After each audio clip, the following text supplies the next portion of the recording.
Morning, good afternoon. My name is Angela Blair, and I am the spokeswoman for NTL Trust. And we are doing another live. Today, we have my colleague, Kamal Nicholson. He is based in Antigua and Barbuda. How are you, Kamal? I'm excellent. Good morning to all of our viewers from myself and NTL Trust. Great. Today's topic, we're going to focus on St. Kitts and Nevis.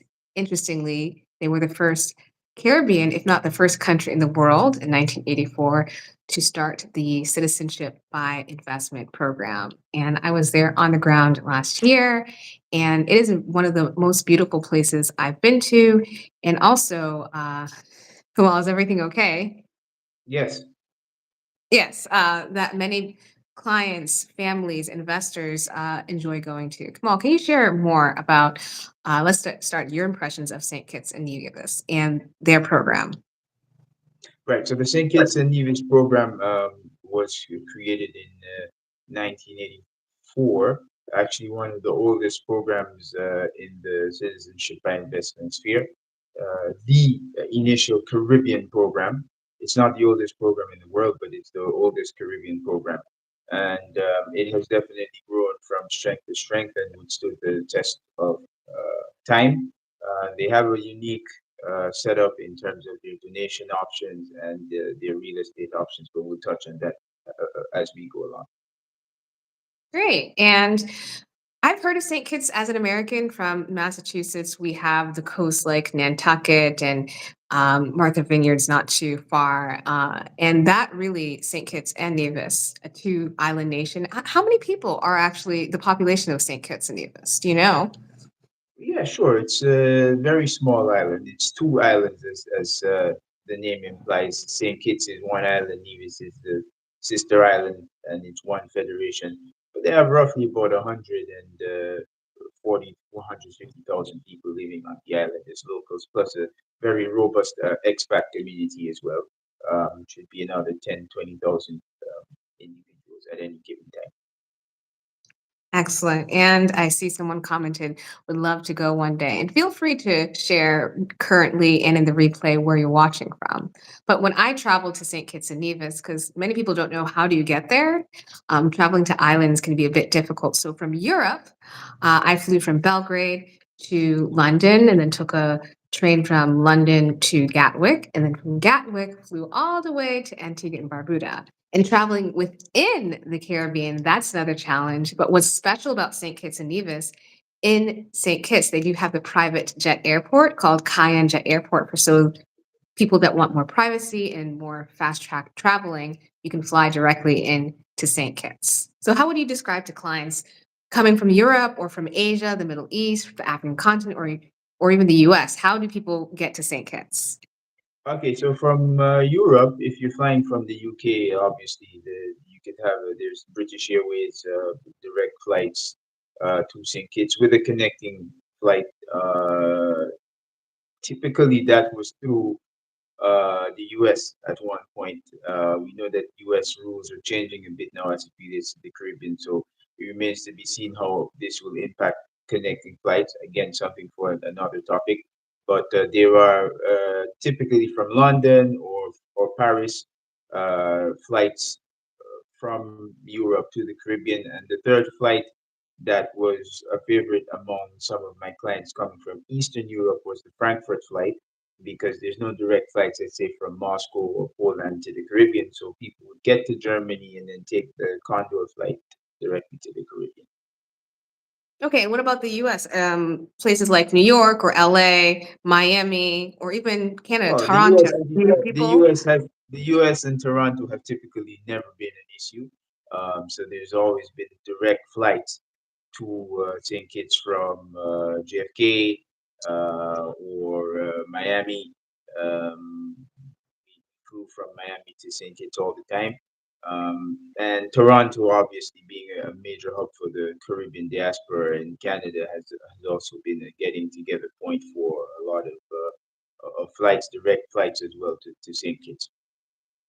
Okay, great. Now we're living in times where it's easy just to hop on a plane and travel. What about for people that might have love to sail? Because Florida, for example, you can sail from Florida, I'm sure, to other Caribbean islands. Have you had clients ask about sailing around the islands and sailing maybe from other surrounding islands or maybe even from Florida?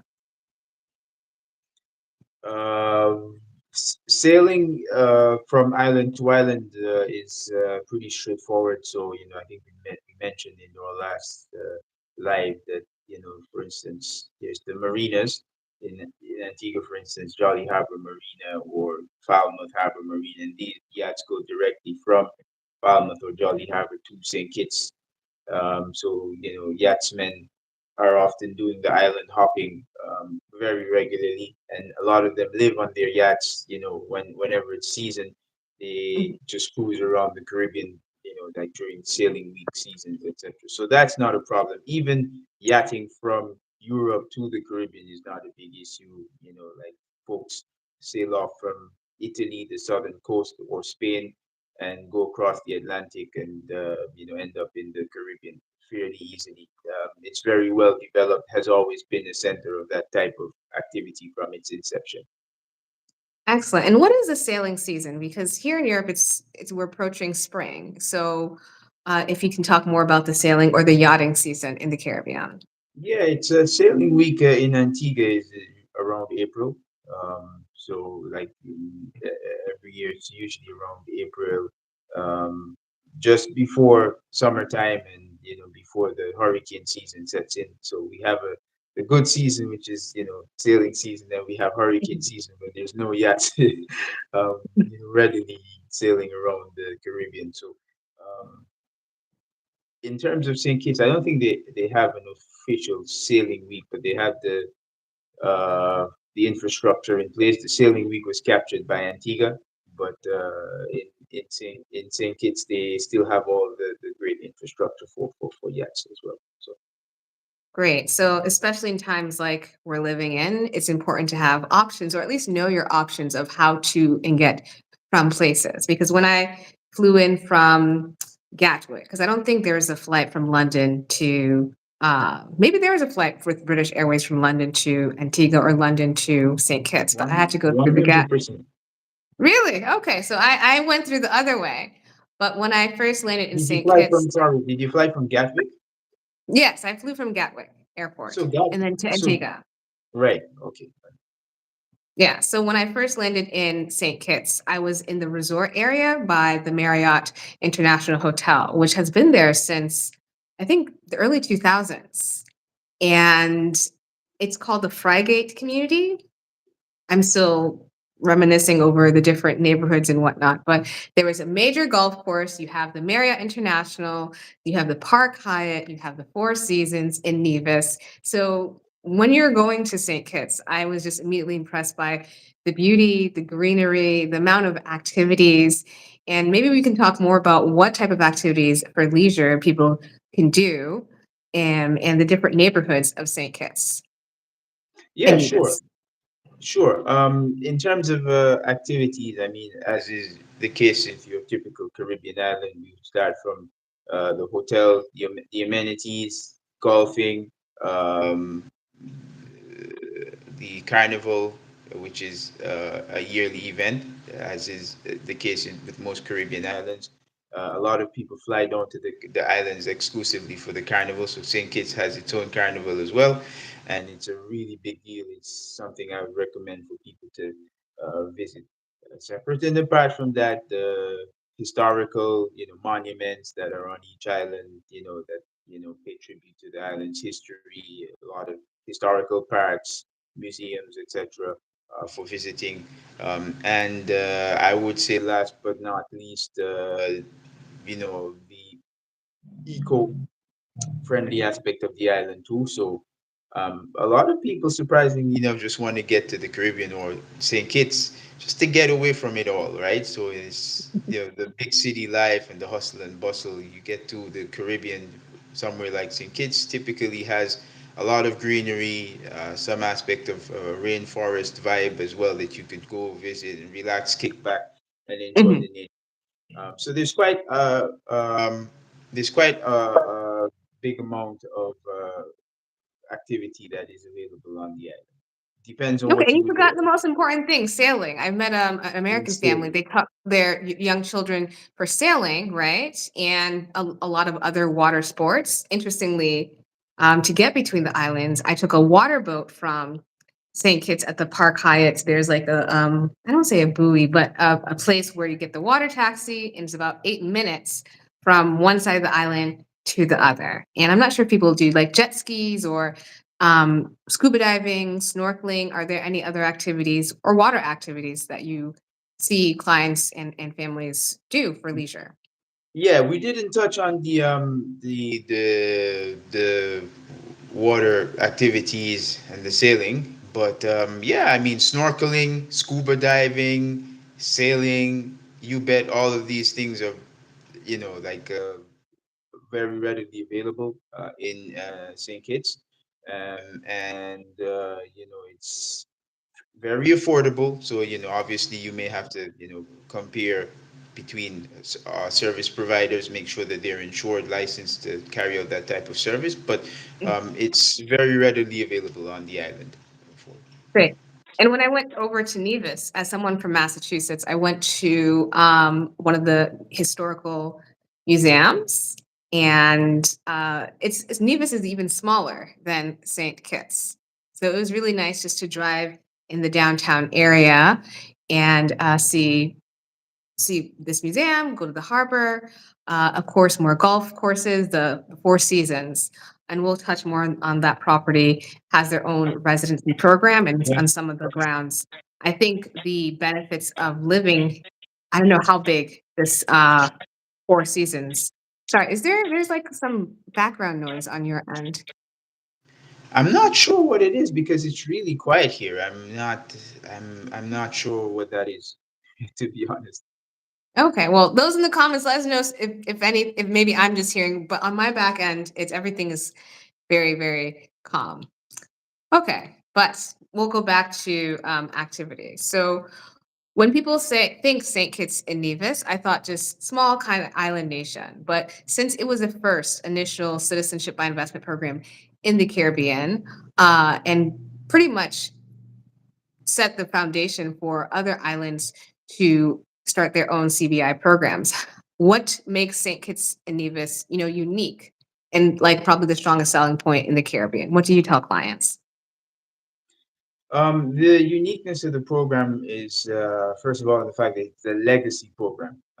As we said, it was the very first country to basically develop this product, right on the brink of becoming an independent nation. They were like, what are we going to do? Okay, we're going to do citizenship by investment. And they have withstood the test of time. So, whereas many programs are opening and closing over the years, with various ups and downs, this program has always been there. So even now, Mhm, inklings of the U.S., like withdrawing visa-free access mm, for certain countries or whatever, St. Kitts is not mhm, ever in the list. So it stands as a firm program in the Caribbean where you know that things are not going to change overnight. There's not going to be any fly by night, like new requirements or something. Separate and mhm, apart, they're a leader of the citizenship by investment. So a lot of the due diligence bodies and companies that carry out the due diligence work are based in St. Kitts as well, operating from St. Kitts. Um, I'm not going to go too much more into detail, but these are for two of the main reasons why I believe that the St. Kitts program is definitely a leader in terms of the Caribbean citizenship by investment programs. excellent. And I forgot to mention, the name slipped my mind, but Alexander Hamilton. Yes, I went to the Alexander Hamilton Museum in Nevis. I didn't know that his mother was and they call themselves kittens and Nevisians, I think. And his mother was like a British Nevisan, and his father was British. But Alexander Hamilton is very well known as one of the founding fathers in the U.S. And to my surprise, I had there's a museum dedicated to him. So there's a lot of history. And I think many Americans would be interested in this historic museum and the legacy that Nevis at least have to offer to the world. So born in Nevis. Correct, correct. Alexander Hamilton was born in Nevis, so not St. Kitts in and of itself. But yeah, that's a whole nother history. A very good historical fact that you brought up there, Blair. And today, again, during tumultuous and unstable times, I think many people are looking for alternative regions where they could live a peaceful and quiet life. So, what type of advice you give to clients who don't know to choose between St. Kitts and Nevis? How do you recommend each island? Because when I was there, I had an impression Nevis is better for families or for those that are retired that wants more quiet, and St. Kitts was more like the party, very lively, single or couple island. That's the Yeah, impression I it's got. yeah, it's pretty much like Antigua and Barbuda. Like in terms of like there's the main island where all the main activities taking down, and there's the quiet little island like Barbuda, Nevis, with a population of under 1,000 people and just a Mm, couple resorts and very good, robust wildlife. mhm. So Yeah, they I'm have like the thinking. flamingos, right? And the Right, pink right, right. beach The and pink flamingo. flamingos. That's Barbuda, yeah. But Nevis is the same in terms of like the population is very small. However, speaking of Nevis, there's a new potential project coming up on Nevis, known as Destiny. I don't know if Oh. this is something I should touch on now, or And your viewers, or I perhaps. didn't hear of that. No, I think Mhm. for anybody that has further inquiries about specific projects, definitely Right, send us an email to info@ntltrust.com. right. But we do have partnerships with the Marriott Hotel, the Park Hyatt, the Four Seasons, and you're ahead. So what other properties do we work directly with? You just gave the entire list, actually. I Okay, mean, these are so a these short list. are. Yeah, I mean, there's not 100 projects on the island. You just named every Mhm. one. Yeah. But every project is different. For example, I know Marriott, it's a share. So you can buy X amount of shares into the Marriott hotel, and you can spend about what 1 week of the year living there and you get dividends. But can you talk more about the Park Hyatt, and the Four Seasons? That The Park Hyatt and the Four Seasons are owned by the same developer. Um, so the structure is pretty similar. You don't get full ownership of a unit. You get a timeshare ownership, which you can resale after 5 years. You can spend 2 weeks in the hotel. The share gives a return of 2 to 5%, depending on the hotel on the occupancy of the hotel. So you get 2 to 5% ROI per annum. You can sell it in 5 years. Okay, and both are very beautiful. Like one park height is like right at the edge, and then right across, or actually not too far, is the Four Seasons. So, what would you say is the difference when it comes to lifestyle and to living, and what clients have told you about how they would choose the Park Hyatt or if they would choose the Four Seasons? Um, well, clients are choosing, from my experience, more based on in terms of like ROI and family structure. So I think it's not really when it comes to the Caribbean, it's not so much about it being a Four Seasons or Six Senses. It's just the best offer for the family structure. So if somebody Mhm, is a single applicant, they may opt for, let's say, Marriott, right? Because that deal is better in terms of them being a single applicant. Somewhere where they could get somebody maybe alone and just want to have full ownership of an actual unit as against to a timeshare. So then they're going to look for something that gives them full ownership.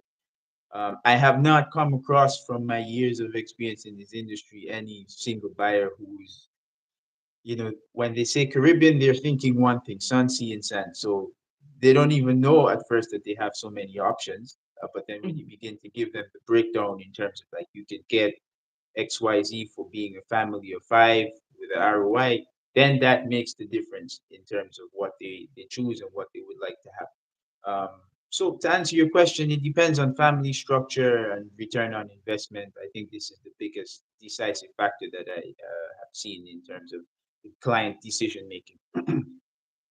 Okay. And are there any universities in St. Kitts and Nevis? Or is It's not no, not like Antigua and Grenada.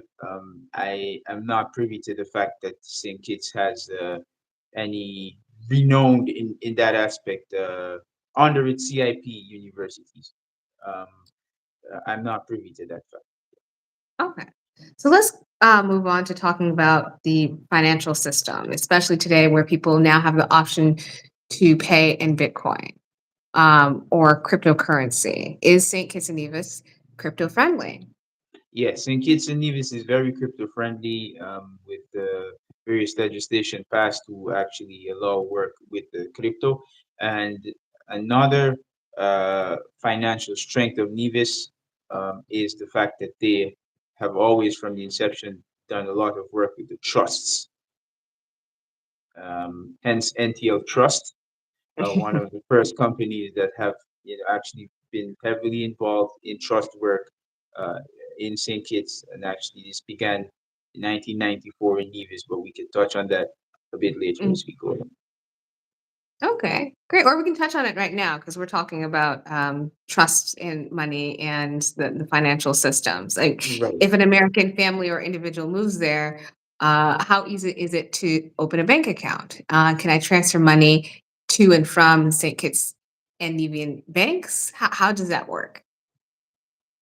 Yes, sure. So the banking system is very well developed. Very many international banks, very many trusts have been set up as well for individuals wishing to open those and to facilitate, the financial structuring and leverage that comes with that. Um, as I said, in terms of one of the biggest advantages of Nevis and St. Kitts is that they're currently the only Eastern Caribbean country that has legislation on the books that actually, facilitated, the opening of trusts and banks, etc., in the Eastern Caribbean. So a lot of the other islands don't even have the legislation or the know-how or mechanism. So if another advantage is if you're looking to open a trust for yourself or your family, NTL Trust as a license provider since 1994 can assist you with that. And the jurisdiction that can actually assist you with that is St. Kitts and Nevis. Excellent. I didn't know that. I did talk with some uh, of our lawyers on the ground, but I did not have a chance to go to the banks at all. And they did say that, especially with crypto and how many people, crypto millionaires or people with the crypto, when they're applying for the CBI program in St. Kitts, they can use that as proof of wealth, their crypto wallet or their income to prove for the program. Can you walk us through what exactly is the process like for the CBI program for St. Kitts and Nevis? I know every island is kind of similar, but what's St. Kitts and Nevis was So the they, first. so So, they, yeah, so they've approved if you have crypto and you could show proof of funds through your crypto wallet, mhm. they can actually accept this as proof of funds, not just in Kitts Antigua as well, but since we're focusing on St. Kitts, yes, that is totally possible here. And in terms of the general process, if not with crypto, then one has to always provide proof of funds. One has to show Mhm. that they've had funds lying in their bank for the last 1 to 2 years. In some jurisdictions since 2022 and FATFA and new requirements, etc. Some banks are now asking for 2 years worth of bank statements showing proof of income, etc. So there's a bit of a change coming where that is concerned.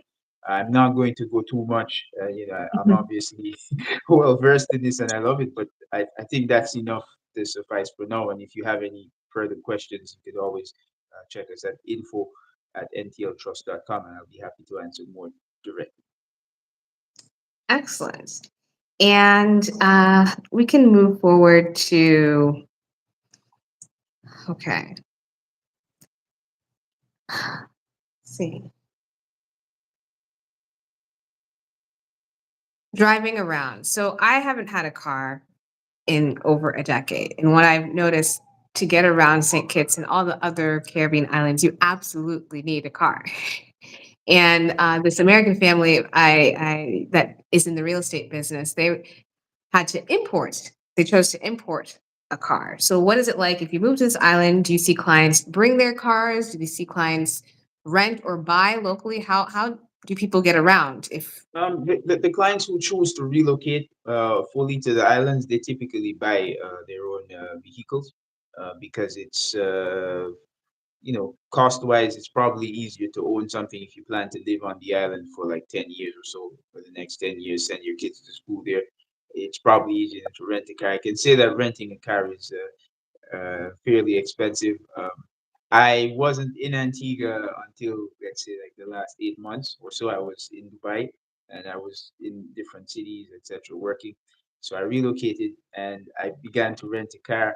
Um, it's not overly expensive. You can find something for between $800 to $1,500 a month, but it's not that cost effective.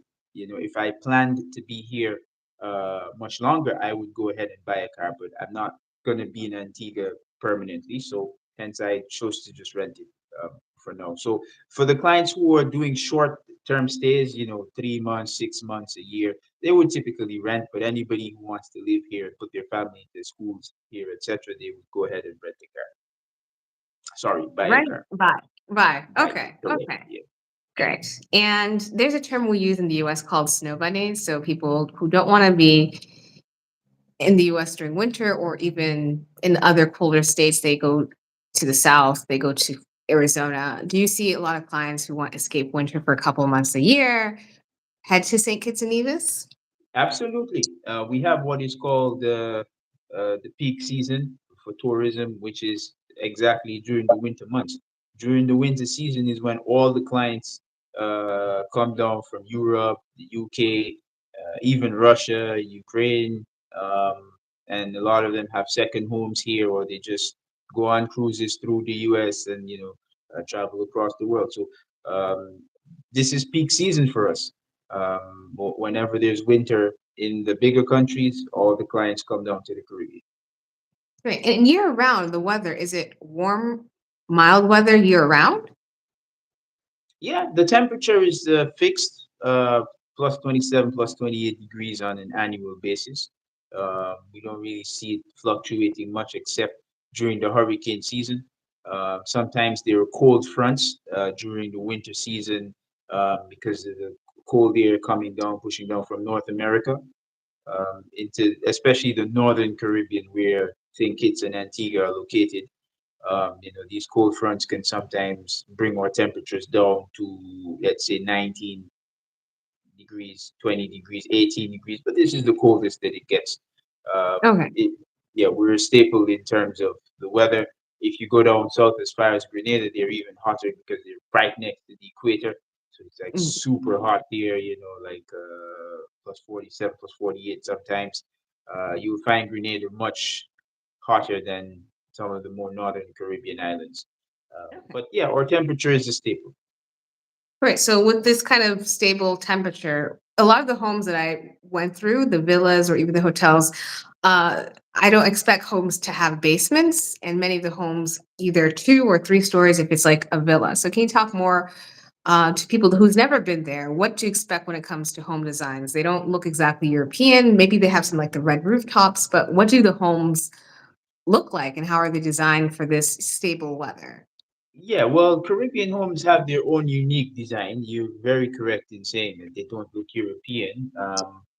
However, there's just this very picturesque look in terms of their structure. I think they're not modern European, but maybe a lot of them take from previous colonial era designs. So they're built in a way to like adapt to the local temperatures and structure. So most have like two-story homes.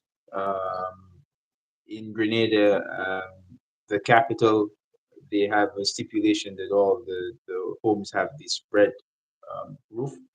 So if you go to St. George's, I don't know if you noticed that, Blair, when you were in St. George's, that all the in The St. red George's itself.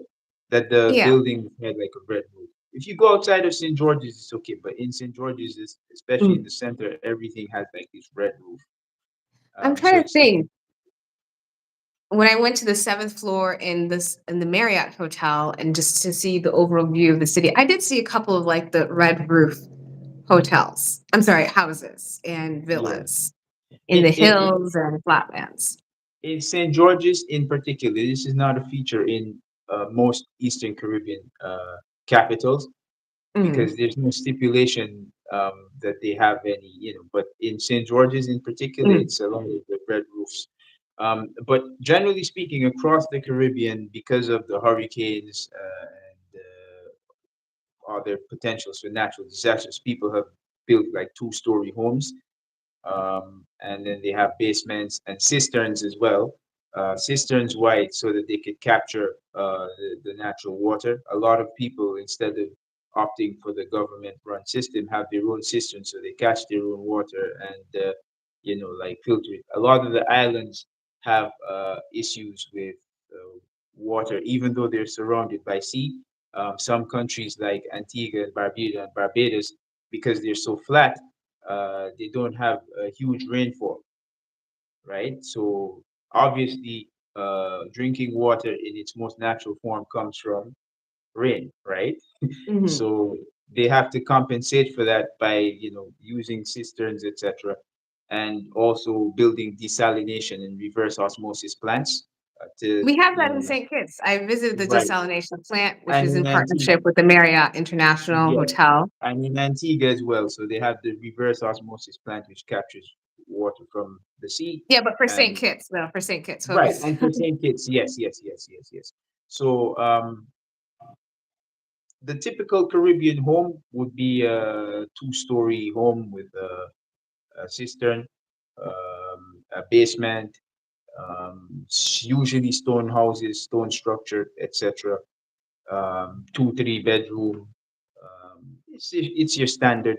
If we're speaking about the hotels, then obviously these have adapted for luxury. So these are, gated communities with all the amenities. Mhm. No talk about cisterns or anything like that. I mean, they have no issues with anything. They're fully gated communities with the golf parks, the swimming pools, etc. All the amenities for tourists. But I think I was just answering a general question as it related to infrastructure on the islands.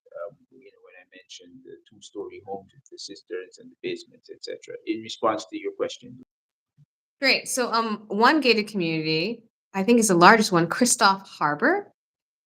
And I'm not sure if they also acquired, there was this harbor that I passed by. I'm not sure if it was in Blackstone and Christoph Harbor, but it's like a 2,500 acre gated community. I don't think we work with them, but it's a neighbor, like right up in the mountains.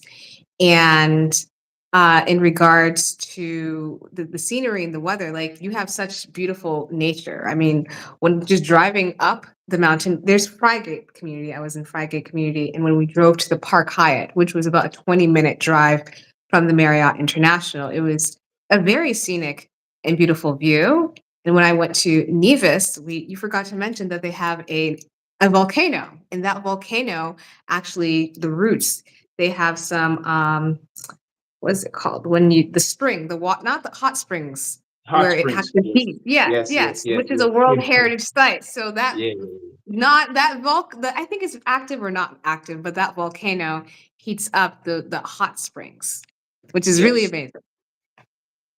Yes, yes, yes. So the hot springs are a feature for sure. Not just in Saint Kitts Nevis.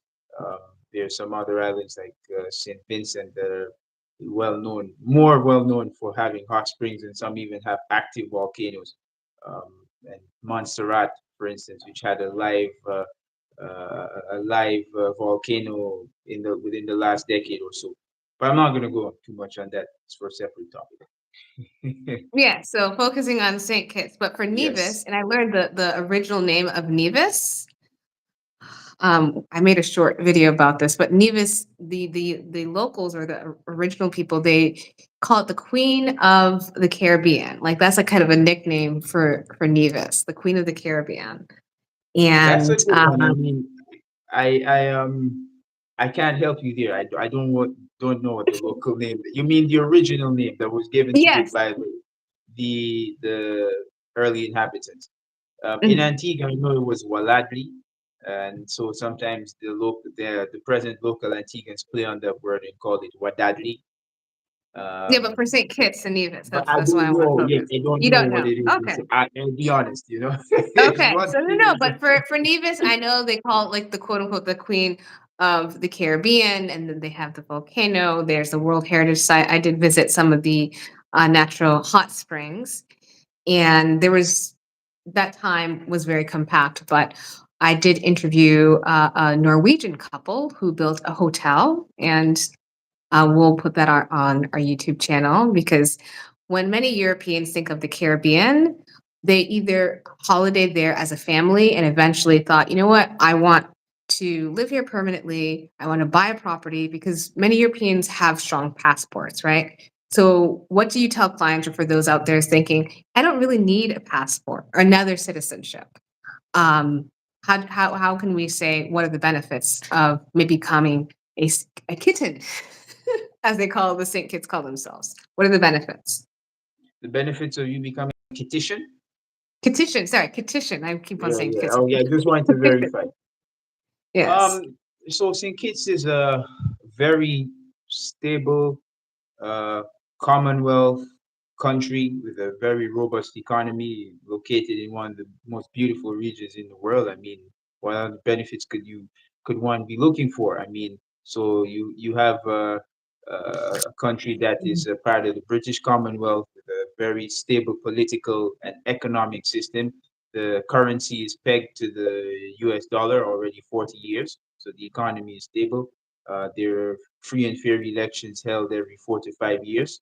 Um, Freedom of the press. As a citizen, you can vote, take part in the local elections as well. You can also travel visa free as a holder of a passport to the entire European Union, over 170 countries, visa free access across the world with the St. Kitts and Nevis passport. In terms of optimization of finances, there's zero tax on income that is earned outside of St. Kitts. So if you have income that you earned in your home country and would like to transfer it to St. Kitts, you pay zero tax on that. If you have a business within the federation, then the taxes are around 30%, 20 to 30%, depending on the business structure. Okay, let's talk more about taxes. Everyone is always, especially us Americans, are always looking for a best place when it comes to taxes. Can you go just a bit deeper? Yeah, so taxes are pretty straightforward. I don't know how much more deeper I can go. It's very straightforward. So there's two variables. The first variable is that you're not a Kittian and you want to become a Kittian through investment or by moving there. And you have your worldwide income. We call that worldwide income. So things that you have as a non-Kittian in your home country, for instance, in the US or the UK, etc. You become a Kittian, you pay 0% tax on whatever you have outside. If you have a business outside of St. Kitts, uh, Europe or the US, you pay 0% tax on that. If you want to move to St. Kitts and open a company, let's say as a local businessman, and you employ staff and you do business, that is subject to Kittitian tax, which would be 20% or 30% annually, depending on the structure of the business.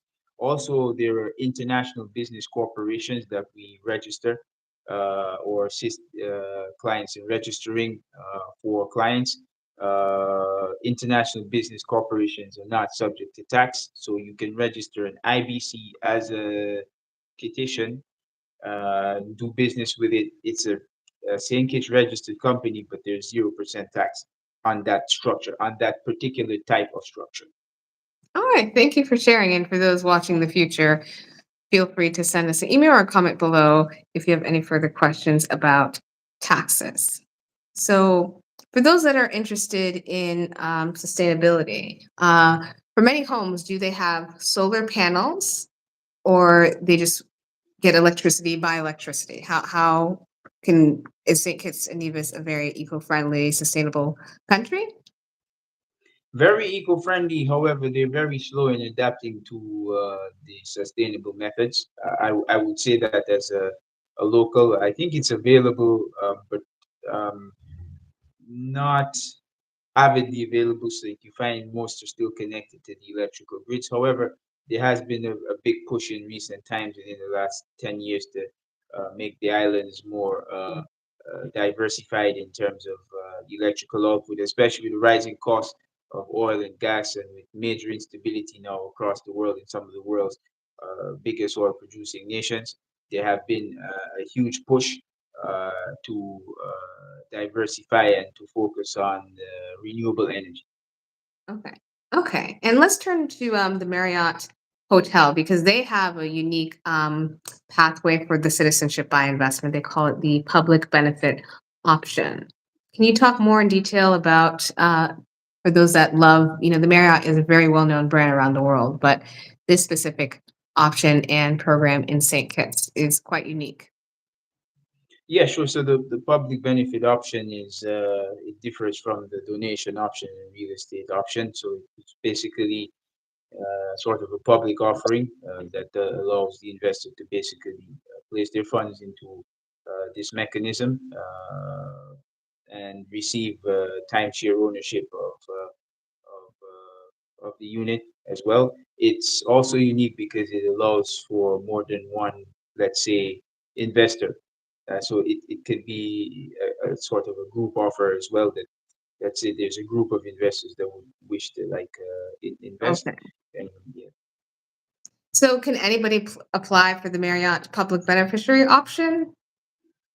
there is no restrictions. Only requirements that one not be have a criminal record. The typical standard due diligence requirements across Grenada. One must be of legal age. One must not have a criminal record. One must be able to verify the source of the funding, etc. These are the main requirements.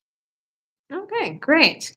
Well, let's come to a close. But before I close, I have to say St. Kitts and Nevis is my favorite island. When I was there, it was lovely. The weather was lovely. I loved playing golf at 8 in the morning at the Royal St. Kitts Golf Club. That's right across the street from the Marriott. It was really nice, though it was getting a bit pricey taking taxis everywhere. That's why I asked earlier about cars because I haven't had a car in years, and you really depending on taxes, and everything is charged in US dollars. They take US dollars. I think it just makes everything interesting. But taking the taxis to get around the island, to take the taxi from the water taxi wasn't too bad. To get from one side to another, you can buy the day pass. Going to the Four Seasons was beautiful. And of course, they have a beautiful golf court. They have different residencies. I went to actually this house. It's nicknamed like the Dracula House, which is on top of the road, and it looks like a beautiful colonial home, something that I would find in Massachusetts. It was a very very unique place. So for our viewers or for future clients, if you're looking at what is the best place for in the Caribbean for citizenship by investment that has it all, I think St. Kitts has it all. I'm sorry, I know you're from Antigua, but St. Kitts and Nevis is my favorite place. It really does have it all. And I'm going to go back to playing golf because I used to play golf as a teenager. I was pretty good. And I stopped for like 2 decades. So when I went to play on the golf course, and I made sure I went really early because I don't like being in the sun. It was nice. You can live a beautiful life in St. Kitts and Nevis. And if you have any questions, you can see our website, ntltrust.com. And as Kamal says, that NTL Trust has been in St. Kitts and Nevis since 1994. They help with the trusts, help with clients that want to set roots and go through the CBI path in St. Kitts. So those are my final words. Choose St. Kitts and Nevis. What do you have to say, Kamal? I concur. You concur, even though you're based in Antigua. Okay, okay. We will go live. We go live every week on Thursdays, and once a month we'll choose a weekend. But leave your comments below if you have any specific questions about St. Kitts. There's so much information out there when it comes to the CBI programs in the Caribbean, and we thought country by country would be much easier just to share all of this stuff. But of course, we can give more information via email, and you can see our website, which has a lot of information. There's a lot of properties. And as we go into spring, I think it's a very beautiful time, right, to visit the Caribbean and just see, is this a lifestyle that I Yeah, want to this live? this is the perfect time to visit the Caribbean. Perfect time. Bring your boat, bring your family, bring a bathing suit. It's just so warm. But also bring USD, because really taking taxis there, it's going to eat into your budget. Or you can hire a driver. That's one thing I like. You can hire a driver, you can have a cook, you can really, again, really live really well up there. So thank you so much, Kamal, and we will see you all next week. Thank Bye. you. Bye.